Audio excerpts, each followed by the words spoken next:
ہم جسے زندگی سمجھ رہے ہیں کہ جناب انسان چلتا پھرتا ہے، حرکت کر رہا ہے تو وہ زندہ ہے، لیکن اسلام نے ایک اور انداز سے بھی گفتگو کی ہے۔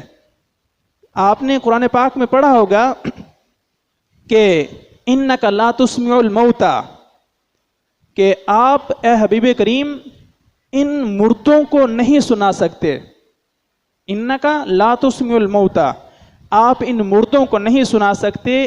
مردے کن کو کہا جا رہا ہے؟ کافروں کو کہا جا رہا ہے۔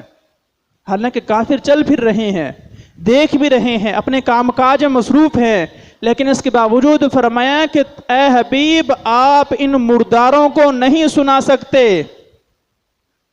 تو زندگی صرف یہی نہیں کہ سانسیں بحال ہوں تو وہ زندگی ہے، اور اگر سانسوں کا تعلق ٹوٹ جائے تو وہ موت ہے۔ اسلام نے ایک اور انداز سے بھی گفتگو کی ہے کہ کافر ہے تو وہ زندہ ہو کر بھی مردہ ہے، اور اگر باعمل حیا والا اللہ رسول کے احکام پر عمل کرنے والا مومن ہے تو وہ مر کے بھی زندہ ہے۔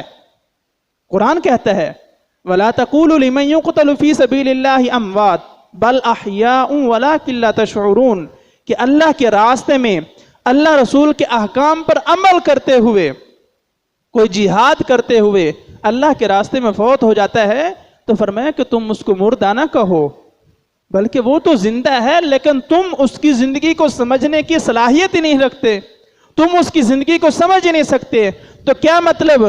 جس کے پاس اللہ رسول کے احکام کا عمل ہے وہ مرنے کے بعد بھی زندہ ہے، اور جس کے پاس اللہ رسول کے احکام کا عمل اور اہمیت نہیں ہے وہ زمین پر چلتا پھرتا بھی وہ مردار ہے۔